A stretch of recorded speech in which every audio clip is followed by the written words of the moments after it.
Hello students, you are welcome in our first lecture of class 12th physics.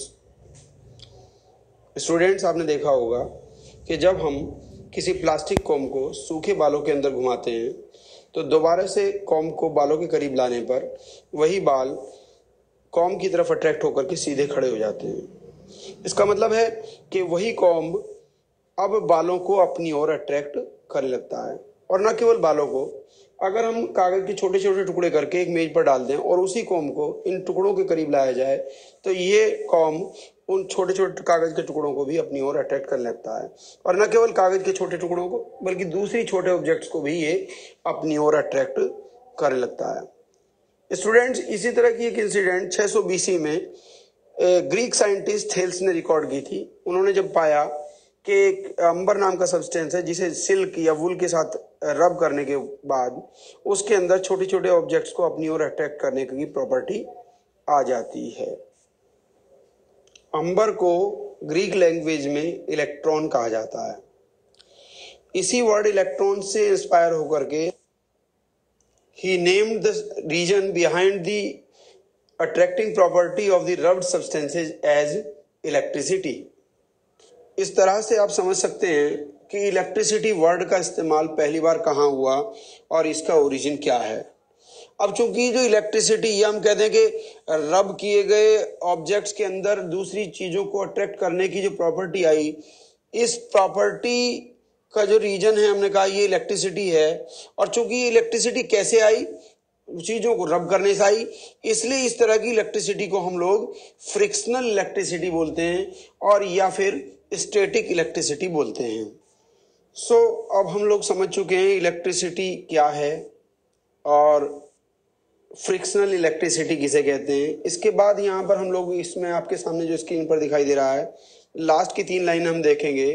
The rubbed substance which show this property of attraction are said to have become electrified. इसका meaning क्या हुआ कि जब हम किसी object को किसी दूसरे ऑब्जेक्ट से रगड़ते हैं और रगड़ने के बाद उसके अंदर दूसरे चीज़ों को, दूसरे ऑब्जेक्ट्स को अट्रैक्ट करने की प्रॉपर्टी आ जाती है, तो हम लोग कहते हैं कि वो ऑब्जेक्ट है वो इलेक्ट्रीफाइड हो गया है। और हम कहते हैं that object is charged, electrically charge हो गया है। लेटर ऑन इन 1600 AD एक इंग्लिश साइंटिस्ट हुए विलियम गिलबर्ट। उन्होंने पाया कि not only the amber but the substances जैसे कि ग्लास और एबोनाइट और सल्फर जैसे सब्सटेंस थे, जिनको जब दूसरी चीज़ों के साथ रब किया गया, सिल्क के साथ या वुल के साथ रब किया गया, तो उनके अंदर भी दूसरे छोटे ऑब्जेक्ट्स को अपनी ओर अट्रैक्ट करने की प्रॉपर्टी आ जाती है। इट मीन्स कि वो भी रब करने के बाद इलेक्ट्रीफाइड हो जाते हैं या इलेक्ट्रिकली चार्ज हो जाते हैं। ऐसी स्थिति में हम लोग यह भी कहते हैं कि रब किए गए ऑब्जेक्ट ने चार्ज एक्वायर कर लिया है और इलेक्ट्रिक चार्ज एक्वायर कर लिया है। अभी यहाँ हमने एक सेंटेंस इस्तेमाल किया कि ऑब्जेक्ट ने इलेक्ट्रिक चार्ज एक्वायर कर लिया है। तो सवाल उठता है कि इलेक्ट्रिक चार्ज क्या है। तो इलेक्ट्रिक चार्ज बेसिकली एक प्रॉपर्टी है जो कुछ फंडामेंटल पार्टिकल्स में पाई जाती है, जैसे प्रोटॉन है और इलेक्ट्रॉन है। और हम जानते हैं कि प्रोटॉन और इलेक्ट्रॉन सभी सब्सटेंसेज के अंदर एसेंशियल पार्ट्स हैं, सब सब्सटेंसेज में पाए जाते हैं। और इन्हीं इलेक्ट्रॉन और प्रोटॉन की इस प्रॉपर्टी की वजह से ऑब्जेक्ट्स एक दूसरे के ऊपर स्ट्रॉन्ग इलेक्ट्रिक फोर्स एक्सर्ट करते हैं। Electric charge is an intrinsic property of elementary particles like electron and proton, due to which objects exert strong electric forces upon each other. Electric charges दो तरह के होते हैं, 2 प्रकार के होते हैं। आइए इसे समझने के लिए हम लोग एक सिंपल एक्सपेरिमेंट पर विचार करते हैं। हम 2 ग्लास रोड लेते हैं, दोनों ग्लास रोड्स को सिल्क के साथ रब करते हैं और इनमें से एक ग्लास रोड को हम लोग एक सिल्क थ्रेड से बांध करके लटका देते हैं, जैसा कि हम लोगों ने ये फिगर नंबर A में दिखाया हुआ है। और जब दूसरी ग्लास रोड को, जो कि पहले से सिल्क के साथ रब की गई है, जब हम उसको इसके करीब लाते हैं, इस लटकी हुई ग्लास रोड के करीब लाते हैं, तो हम लोग ये पाते हैं कि ये जो लटकी हुई जो ग्लास रोड है ये इससे अवे मूव करती है, दूर हट जाती है, जिससे पता लगता है कि ये ग्लास रोड लटकी हुई ग्लास रोड को रिपेल करती है इस बार। तो इसका मतलब इन दोनों ग्लास रोड्स के बीच में रिपल्सन होता है, रिपल्सिव फोर्स काम करता है। अब यहाँ ये देखने वाली बात है कि दोनों ग्लास रोड्स को हमने सिल्क के साथ रब किया था, एक जैसे रब किया, एक जैसे सब्सटेंस के साथ रब किया, तो इसका मतलब साफ है इन दोनों के ऊपर एक जैसा ही चार्ज आया होगा। और जब इन दोनों को एक दूसरे के करीब लाया तो हमने पाया कि इन दोनों के बीच में रिपल्सन होता है। तो इससे पता लगता है कि एक जैसे चार्ज जो होते हैं वो एक दूसरे को रिपेल करते हैं या एक दूसरे के ऊपर रिपल्सिव फोर्स एक्सर्ट करते हैं। अब एक दूसरे वाले फिगर नंबर बी पर फोकस कीजिए। इसमें हमने क्या किया है, एक ग्लास रोड को सिल्क के साथ रब किया और इसे हमने सस्पेंड किया सिल्क थ्रेड के साथ। एक दूसरी रॉड ली हमने प्लास्टिक, इस बार ग्लास रॉड नहीं ली, प्लास्टिक रॉड ली, और प्लास्टिक रॉड को भी जब हमने सिल्क के साथ रब किया, और अब की बार भले ही हम लोगों ने दोनों को एक ही सब्सटेंस यानी कि सिल्क के साथ रब किया है, लेकिन दोनों रॉड जो है अलग अलग सब्सटेंसेज की बनी हुई हैं, इसलिए जरूरी नहीं है कि दोनों के ऊपर एक जैसा ही चार्ज आए। हमने क्या किया कि प्लास्टिक रॉड जिसको हमने रब किया था सिल्क के साथ, जब इसको हम ग्लास रॉड के साथ सस्पेंडेड ग्लास रॉड के करीब लाते हैं तो इस बार ये पाया जाता है कि ग्लास रॉड जो है वो प्लास्टिक रॉड की ओर इन द डायरेक्शन मूव करती है, यानी कि अट्रैक्ट की होती है। इसका मतलब ये प्लास्टिक रॉड जो है ग्लास रॉड को अट्रैक्ट करती है। अब देखिए, अगर जैसे कि हमने पिछले एक्सपेरिमेंट में देखा था कि एक जैसे चार्जेस थे रिपल्सन हुआ था, यहाँ पर हम देख रहे हैं कि अगर एक जैसे चार्जेस होते तो यहाँ भी रिपल्सन होता। इसका मतलब, लेकिन यहाँ तो हमने देखा ये अट्रैक्शन है, इसका मतलब साफ है कि यहाँ पर जो चार्जेस ग्लास रॉड पर और प्लास्टिक रॉड पर आए हैं वो दोनों अलग अलग नेचर के हैं। हमें नहीं पता ये अपोजिट है या कैसी हैं, लेकिन निश्चित बात है कि ये अलग अलग नेचर के हैं। It means there are two natures of the electric charges. अब हमने क्या किया, फिर से प्लास्टिक रॉड को लिया, दो प्लास्टिक रॉड ली, एक प्लास्टिक रॉड को सिल्क से रब किया और सस्पेंड किया सिल्क थ्रेड से, और दूसरी प्लास्टिक रॉड को भी हमने सिल्क से रब किया और फिर उसके पहली वाली रॉड के करीब लाए। इस बार क्या है, दोनों रॉड प्लास्टिक की हैं, एक जैसे सब्सटेंस की, दोनों को एक जैसे सब्सटेंस सिल्क के साथ रब किया गया है। इसका मतलब दोनों के ऊपर फिर से लाइक चार्जेज आएंगे, एक जैसे होंगे। लेकिन हम ये पा रहे हैं कि जब इसको प्लास्टिक रॉड को दूसरी प्लास्टिक रॉड के साथ करीब ला रहे हैं तो ये वाली प्लास्टिक रॉड जो है लटकी हुई है वो इससे अवे मूव करती है। इसका मतलब फिर से रिपल्सन होता है। इसका मतलब साफ दिख रहा है हमें कि लाइक चार्जेज जो होते हैं वो एक दूसरे को रिपेल करते हैं, यानी कि रिपल्सिव फोर्स एक्सर्ट करते हैं, और जो अनलाइक चार्जेज होते हैं हमें नहीं पता वो अपोजिट हैं कि कैसे हैं, लेकिन अनलाइक हैं, जैसे नहीं है, इट मीन्स वो क्या करते हैं, वो अट्रैक्ट करते हैं। अब ये जो अनलाइक चार्जेज हैं वो किस तरह के हैं, इसके बारे में हम लोग आगे बात करेंगे।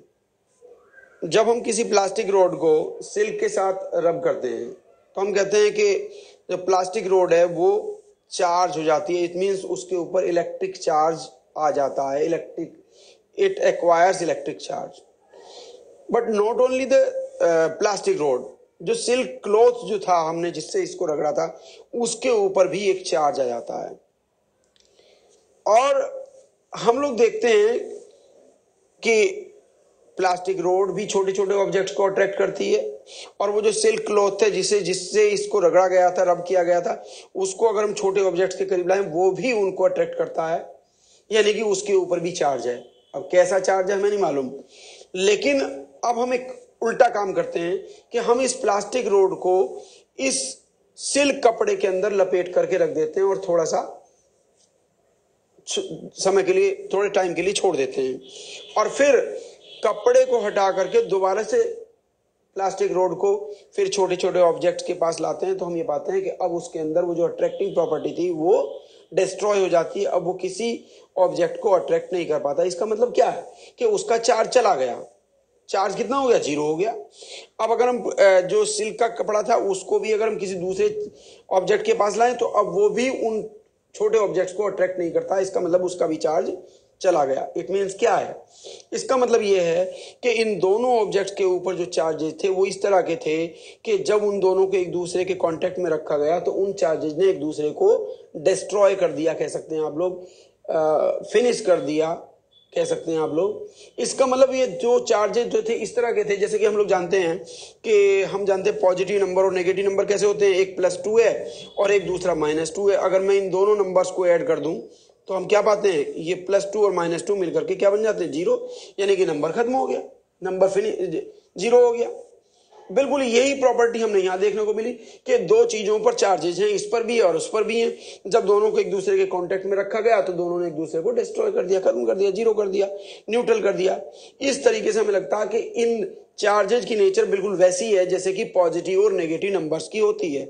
इसलिए हमने साइंटिस्ट ने इन चार्जेज को, एक को पॉजिटिव नाम दिया तो दूसरे को नेगेटिव नाम दिया। इससे पता लगा कि हम दो चीजें जाने यहां पर कि there are 2 kinds of charges. If हम एक प्रकार के चार्ज को पॉजिटिव चार्ज नाम देते हैं तो हमें दूसरे प्रकार के चार्ज को नेगेटिव नाम देना पड़ेगा। इस तरीके से चार्जेज की नेचर एस्टेब्लिश होती है, एक पॉजिटिव चार्ज होता है और दूसरा नेगेटिव चार्ज होता है। अभी जो प्रॉपर्टीज इलेक्ट्रिक चार्जेज की हमने एस्टेब्लिश की हैं पिछले एक्सपेरिमेंट में, उनको आपके सामने स्क्रीन पर लिखा हुआ दिखाया गया है, आप इन्हें नोट कर सकते हैं। जैसा कि हमने पहले कहा था कि इलेक्ट्रिक चार्ज जो है प्रोटॉन और इलेक्ट्रॉन जैसे फंडामेंटल पार्टिकल्स की इंट्रिंसिक प्रॉपर्टी है। इसका मतलब बेसिकली सब्सटेंस के अंदर जो इलेक्ट्रिक चार्ज पाया जाता है वो कहाँ पाया जाता है, वो पाया जाता है या तो इलेक्ट्रॉन पे पाया जाता है या फिर प्रोटॉन पे पाया जाता है। और हम लोग जानते हैं कि ये दोनों पार्टिकल्स पर पाए जाने वाले चार्ज जस्ट एक दूसरे के अपोजिट नेचर के होते हैं। वैसे भी हम लोगों ने अभी चार्ज की नेचर्स के बारे में बात की थी। हमने पाया था कि भाई चार्ज दो तरह के होते हैं, एक को अगर हम पॉजिटिव कहेंगे तो दूसरे को हम नेगेटिव कहेंगे। तो साइन कन्वेंशन के अकॉर्डिंग प्रोटॉन के ऊपर जो चार्ज पाया जाता है वो पॉजिटिव होता है और इलेक्ट्रॉन पर जो चार्ज पाया जाता है वो नेगेटिव होता है। अब कितना चार्ज पाया जाता है किस पर, इसको समझने के लिए पहले हम लोग यूनिट ऑफ चार्ज पर विचार करते हैं, जो आपके सामने मैं ला रहा हूं। कूलाम नाम के साइंटिस्ट ने इलेक्ट्रोस्टैटिक्स पर बहुत काम किया है।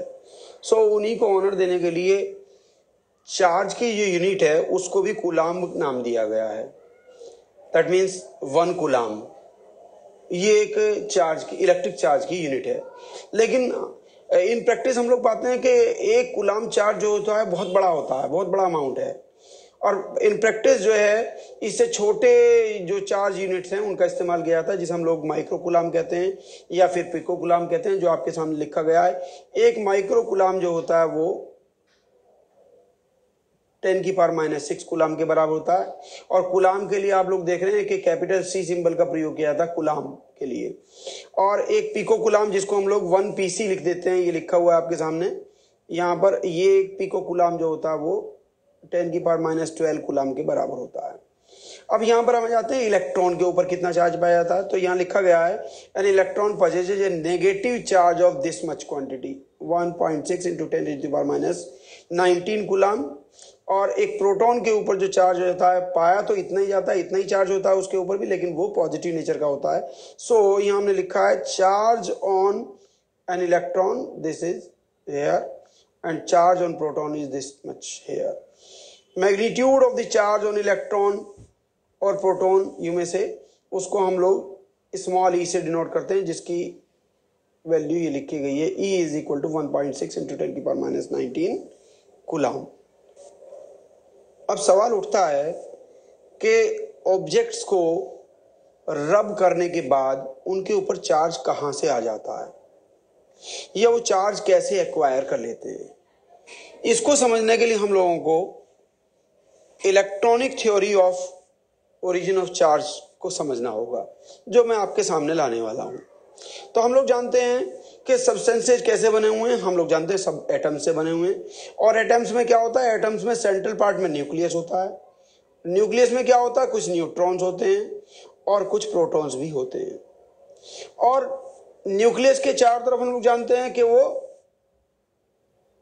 अलग अलग ऑर्बिट्स में नेगेटिवली चार्ज इलेक्ट्रॉन्स चक्कर लगाते रहते हैं। हम लोग ये भी जानते हैं कि भाई एक एटम के अंदर जितने प्रोटॉन होते हैं न्यूक्लियस में ठीक उतने इलेक्ट्रॉन होते हैं। तो इसका मीनिंग ये हुआ, मैं कहता हूं अगर सपोज करो किसी के पास 2 प्रोटॉन है तो 2 प्रोटॉन का चार्ज होगा, एक प्रोटॉन का चार्ज होता है 1.6 × 10⁻19 कूलाम। तो 2 प्रोटॉन का हो जाएगा, 2 से मल्टीप्लाई कर लिया मैंने। और अब इसके बाहर जो है 2 इलेक्ट्रॉन चक्कर लगा रहे हैं और ऑर्बिट में मूव कर रहे हैं, तो उनका जो चार्ज होगा -2 इंटू 10⁻⁻, -2 इंटू 1.6 इंटू 10⁻⁻19 कूलम। इस तरीके से हमने देखा कि जितना पॉजिटिव चार्ज न्यूक्लियस में, उतना ही नेगेटिव चार्ज न्यूक्लियस के बाहर ऑर्बिट में मूव कर रहा है। तो इस तरीके से हम लोग जानते हैं कि भाई एटम जो होता है वो इलेक्ट्रिकली न्यूट्रल होता है। इसका मतलब जितना पॉजिटिव उतना ही नेगेटिव, इसलिए एटम का नेट चार्ज कितना होगा? एटम का नेट चार्ज होगा 0।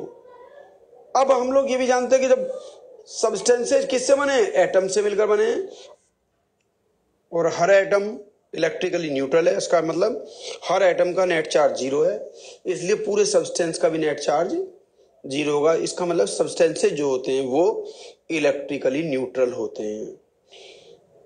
अब लेकिन हम लोग ये भी जानते हैं कि जैसा भी हमने पढ़ा कि चार्जेज एक दूसरे के ऊपर फोर्स एग्जर्ट करते हैं। पॉजिटिव चार्ज जो है नेगेटिव चार्ज को अट्रैक्ट करता है, और लाइक चार्जेज एक दूसरे को रिपेल करते हैं।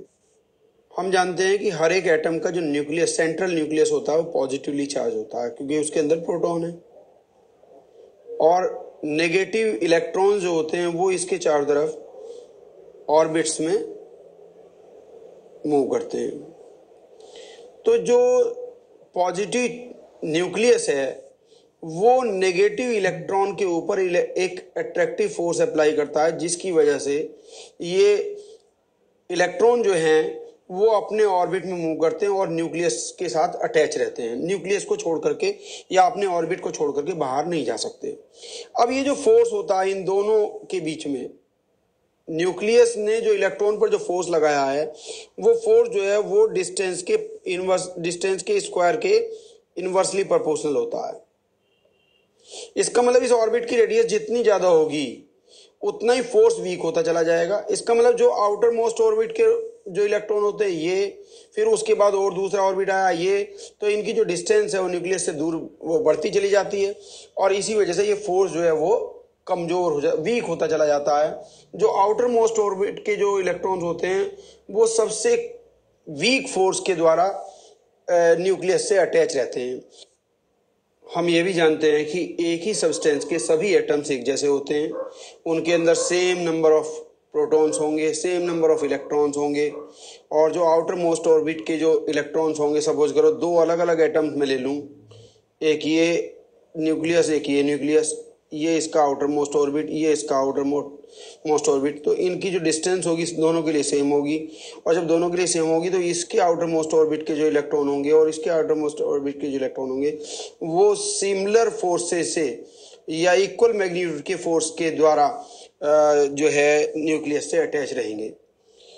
लेकिन अगर हम दो अलग अलग सब्सटेंसेज की बात करें तो मान लीजिए एक सब्सटेंस है ए,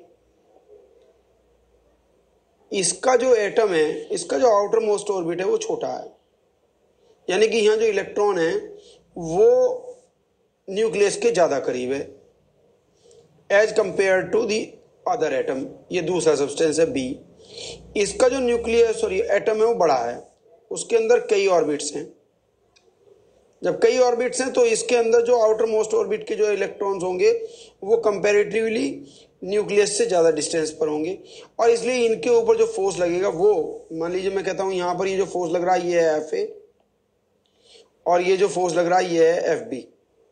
तो सपोज करो ये एफ बी जो है यहाँ पर जैसे डिस्टेंस ज़्यादा हो गई तो F B is smaller than F A. अब ऐसी स्थिति में अगर मैं ए सब्सटेंस की एक रोड को बी सब्सटेंस की किसी दूसरे ऑब्जेक्ट से रब कर दूं, ए सब्सटेंस के किसी रोड को बी सब्सटेंस से रब कर दूं, तो क्या होगा कि जब दो सब्सटेंस एक दूसरे के कांटेक्ट में आते हैं तो ये वाला न्यूक्लियस इस वाले एटम के इलेक्ट्रॉन्स पर अट्रैक्टिव फोर्स लगाता है, और ये वाला जो न्यूक्लियस है वो इस वाले सब्सटेंस के इलेक्ट्रॉन्स पर अट्रैक्टिव फोर्स लगाता है, और एक दूसरे के इलेक्ट्रॉन्स को अपनी ओर खींचना चाहते हैं। अब डिपेंड करता कौन सा इलेक्ट्रॉन कहाँ जाएगा। जैसे हमने कहा ये वाला जो फोर्स है ये वाला फोर्स जो है स्ट्रॉन्ग है, और ये वाला जो फोर्स है एफ बी ये वीक है। तो इसका मतलब साफ सी बात है कि ये जो ए एटम जो होगा वो बी एटम के इलेक्ट्रॉन्स को खींच लेगा, और इससे क्या होगा कि बी एटम्स के अंदर इलेक्ट्रॉन्स कम हो जाएंगे, प्रोटॉन्स की संख्या ज़्यादा हो जाएगी, और जबकि ए एटम के ऊपर जो इलेक्ट्रॉन्स हैं उनकी संख्या ज़्यादा होगी। इसका मतलब ए जो एटम है वो नेगेटिवली चार्ज हो जाएगा क्योंकि इसमें इलेक्ट्रॉन्स बढ़ गए, और जो बी जो है वो पॉजिटिवली चार्ज हो जाएगा क्योंकि इसमें इलेक्ट्रॉन्स की संख्या कम हो गई। इस तरीके से हम लोग कहते हैं कि जब रबिंग होती है तो जो स्ट्रॉन्ग अट्रैक्टिव फोर्सेज वाला जो सब्सटेंस होता है वो सब्सटेंस दूसरे वाले सब्सटेंस के इलेक्ट्रॉन्स को खींच लेता है, डिटैच कर देता है उन्हें वहां से और अपने अंदर ले लेता है, जिससे कि स्ट्रॉन्ग अट्रैक्टिव फोर्सेज वाला जो सब्सटेंस है वो नेगेटिवली चार्ज हो जाता है और जो दूसरा वाला सब्सटेंस है वो पॉजिटिवली चार्ज हो जाता है। अब इससे आप लोग ये बात भी समझ चुके होंगे कि अगर एक ही सब्सटेंस की दो चीजों को हम लोग एक साथ रगड़ें, मान लीजिए एक प्लास्टिक की रोड है, दूसरी भी प्लास्टिक की रोड है, दोनों को मैं आपस में रगड़ देता हूं, तो क्या वहां पर भी इस तरह की स्थिति पैदा होगी कि रबिंग से वो चार्ज हो जाएं? तो हम समझ सकते हैं कि ऐसा नहीं होगा, क्योंकि इसमें दोनों प्लास्टिक की रोड्स हैं, दोनों के अंदर जो एटम्स हैं वो इक्वल मैग्नीट्यूड के फोर्स इलेक्ट्रॉन्स पर अप्लाई करेंगे, तो कोई भी इलेक्ट्रॉन डिटैच होकर के दूसरी रोड के ऊपर नहीं जाएगा। इसलिए जो रबिंग से जो इलेक्ट्रिकल चार्जिंग जो होती है सब्सटेंस की वो केवल तभी पॉसिबल है जबकि दोनों सब्सटेंस अलग अलग नेचर के हों, अलग अलग हों। Written form of electronic theory of origin of charge is given on your screen. You can read it. आइए अब हम एक और इम्पोर्टेंट क्वेश्चन पर विचार करते हैं। एक प्लास्टिक का वायर लीजिए, इस वायर का एक सिरा अपने घर में लगे एक इलेक्ट्रिकल सॉकेट में लगा दीजिए और दूसरे सिरे को हाथ में पकड़ लीजिए और इलेक्ट्रिकल सॉकेट से जुड़ा हुआ स्विच ऑन कीजिए। क्या होगा? आप कोई झटका महसूस करेंगे? कोई दिक्कत होगी आपको? निश्चित रूप से नहीं। अब एक दूसरा मेटलिक वायर लीजिए, उसके एक सिरे को इलेक्ट्रिक सॉकेट में लगा दीजिए और दूसरे का स्विच ऑन कीजिए साथ में। क्या आप इस तार के दूसरे सिरे को अपने हाथ में पकड़ सकते हैं? निश्चित रूप से नहीं। सभी हम लोग जानते हैं कि अगर हमने ऐसा किया तो ये हमारे लिए हमारी जिंदगी का सवाल हो सकता है। दोनों में फर्क क्या है? एक मेटल का वायर था, एक प्लास्टिक का वायर था। हम लोग अपने अनुभव से जानते हैं कि भाई प्लास्टिक के वायर में करंट नहीं चलती और इलेक्ट्रिकल वायर जो मेटल का वायर है उसके अंदर करंट चलती है, और इसलिए अगर हमने ऐसा किया होता मेटल के वायर के साथ ही यही एक्सपेरिमेंट किया होता तो निश्चित रूप से it may be fatal to us. Similarly हम लोग जानते हैं कि लकड़ी के अंदर भी करंट नहीं चलती, रबड़ के अंदर भी करंट नहीं चलती, मेटल में करंट चलती है। आखिर इन दोनों तरह के सब्सटेंसेस में के बिहेवियर में ये अंतर क्यों है? इस क्वेश्चन का आंसर भी हमें electronic theory of origin of charge से मिलता है। जैसा कि हमने बताया कि सब्सटेंसेस एटम से मिलकर बने हुए हैं। एटम्स में सेंट्रल पार्ट में पॉजिटिव न्यूक्लियस होता है, न्यूक्लियस के अराउंड नेगेटिव इलेक्ट्रॉन्स मूव करते रहते हैं, सर्कुलर ऑर्बिट्स में मूव करते हैं, लेकिन हर एटम जो है वो इलेक्ट्रिकली न्यूट्रल होता है।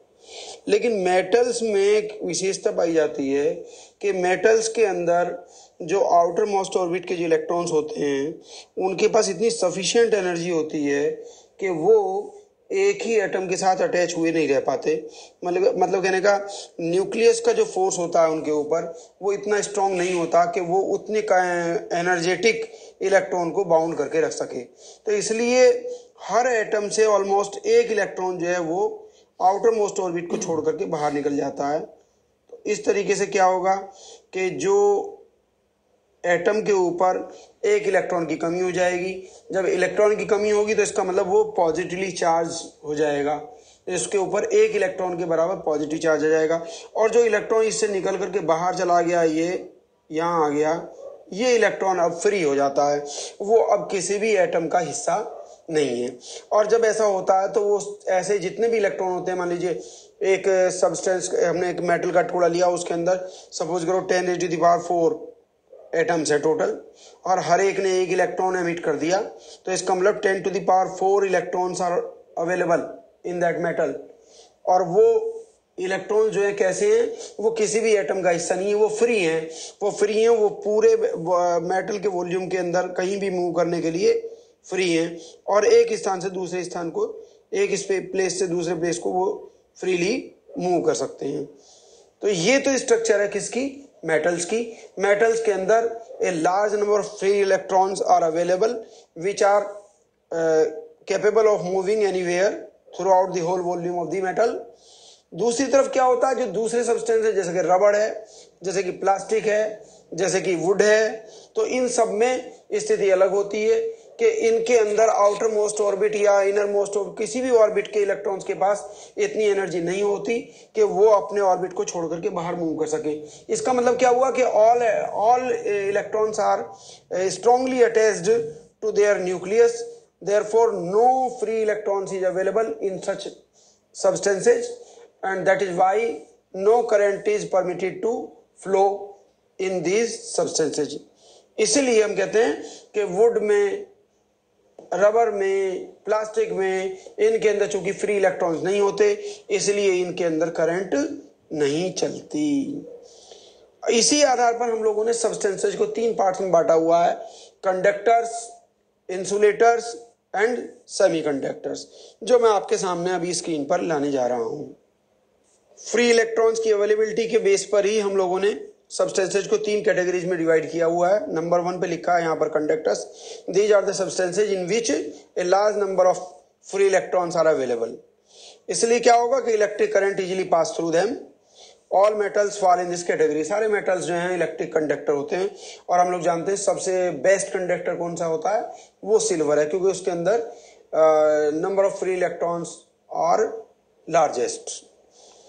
Human body, earth, aqueous solutions of acids, bases and salts, ये भी कंडक्टर्स के ही एग्जाम्पल हैं। दूसरी तरफ होते हैं इंसुलेटर्स। इंसुलेटर्स जैसे कि हम बात कर रहे थे, वुड है, प्लास्टिक है, रबड़ है, जिनके अंदर फ्री इलेक्ट्रॉन्स नेग्लिजिबल इस्तेमाल होते ही नहीं है ऑलमोस्ट, इसलिए इनके अंदर करंट पास नहीं करती। इनको इंसुलेटर्स की कैटेगरी में रखा गया है। लिखा है leather, sulphur, rubber, dry wood, plastic, china clay etcetera, these are the examples of insulator. तीसरी कैटेगरी आती है सेमीकंडक्टर्स की। ये ऐसे सब्सटेंसेज हैं जिनकी कंडक्टिविटी, इलेक्ट्रिकल कंडक्टिविटी जो होती है वो इंसुलेटर से थोड़ी सी ज़्यादा होती है, लेकिन जो कंडक्टर्स होते हैं उनके कंपैरिजन में बहुत कम होती है। एक्चुअली इनके अंदर फ्री इलेक्ट्रॉन्स नॉर्मल टेम्परेचर पर जो फ्री इलेक्ट्रॉन्स होते हैं उनकी का जो नंबर है बहुत ही स्मॉल होता है, लेकिन जैसे जैसे टेम्परेचर बढ़ता है number of available free electrons increase करता है, तो कंडक्टिविटी भी इंक्रीज कर जाती है। और स्पेशली जब इनके अंदर कोई इम्प्योरिटी मिला दी जाती है तो भी इनकी कंडक्टिविटी इंक्रीज कर जाती है, जिसमें सिलिकॉन और germanium are the best examples of the semiconductors.